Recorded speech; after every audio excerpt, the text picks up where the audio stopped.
So అందరికీ నమస్కారం. నా పేరు యేసు. మీరు చూస్తుంది స్ట్రీట్ డైరీ. ఈ ఛానల్లో ప్రధానంగా 3 విషయాల్ని ఈ ఛానల్ ద్వారా ప్రజల ముందుకు తీసుకురావాలనేది నా ప్రత్యేక ధ్యేయం.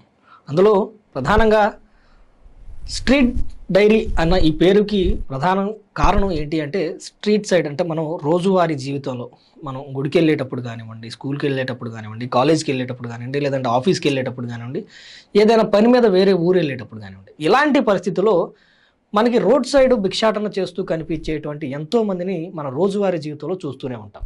సో అలాంటి వారికి మనవంతుగా ఏదైనా చేద్దాం అనేది చాలామందికి ఉన్నటువంటి ఆలోచన.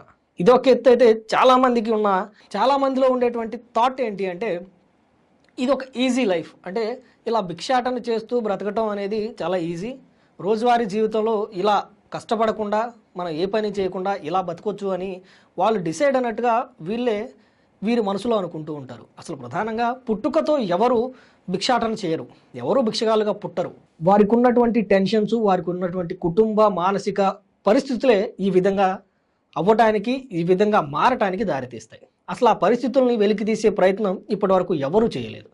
చాలామంది రోడ్డు పక్కన భిక్షాటన చేసుకునే వారికి ఎంతోమంది ఎన్నో రకాలుగా వారి వంతు సాయం కింద ఫుడ్ డొనేషన్ కానివ్వండి, వింటర్ సీజన్స్లో బెడ్షీట్లు కానివ్వండి, ఇలా కొంతమంది ఫౌండేషన్స్ పేరుతో కానివ్వండి, కొంతమంది సంస్థల పేరుతో కానివ్వండి, లేదంటే వారి కుటుంబంలో జరిగేటువంటి మంచి చెడును కూడా వీరితో పంచుకునే మంచి హృదయాలు ఈరోజు చాలామందిలోకి వచ్చాయి. కానీ అసలు కొంతమందిలో ఉన్నటువంటి థాట్, ఇది చాలా ఈజీ లైఫ్ కాబట్టి ఇలా లైఫ్ని చాలా ఈజీగా లీడ్ చేయొచ్చు అని కొంతమందిలో ఉన్నటువంటి ఆలోచనని తుడిచేసేటువంటి ప్రయత్నం ఈ స్ట్రీట్ డైరీ చేయబోతా ఉంది. అందులో ప్రధానంగా చిన్నపిల్లలు, మన రోజువారీ ఈ భిక్షాటన చేసేవారిలో చిన్నపిల్లలు ఉంటారు, ముసలి వాళ్ళు ఉంటారు, అలానే వయసులో ఉన్నవారు కూడా ఉంటారు, అలానే అవిటి వారు కూడా ఉంటారు.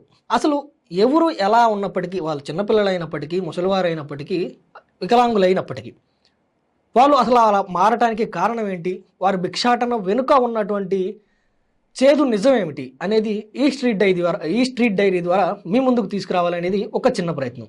దీనికి మీ వంతు సాయం అనేది నాకు ఖచ్చితంగా కావాలి. అంటే ఇలాంటి పేరు చెప్పి ఫౌండేషన్ల పేరుతో, సంస్థల పేరుతో ఫండ్స్ రైజ్ చేసి మోసం చేసినటువంటి వారిని ఇప్పటి వరకు కోకొల్లలుగా చూసాం. కానీ నాకు మీ నుంచి కావాల్సిందల్లా కేవలం ఇలాంటి మరిన్ని హృదయ గాథలు తెలియాలి అంటే ఈ ఛానల్ని ఎక్కువ మందికి వెళ్ళేలాగా మీ సపోర్ట్ నాకు కావాలి. అలానే ఈ ఛానల్ని ముందుకు తీసుకెళ్లేటువంటి క్రమంలో, అలాగే మన ఇన్స్టాగ్రామ్ పేజ్ని కూడా ముందుకు తీసేటువంటి క్రమంలో మీ హెల్ప్ అనేది నాకు ఖచ్చితంగా అవసరం.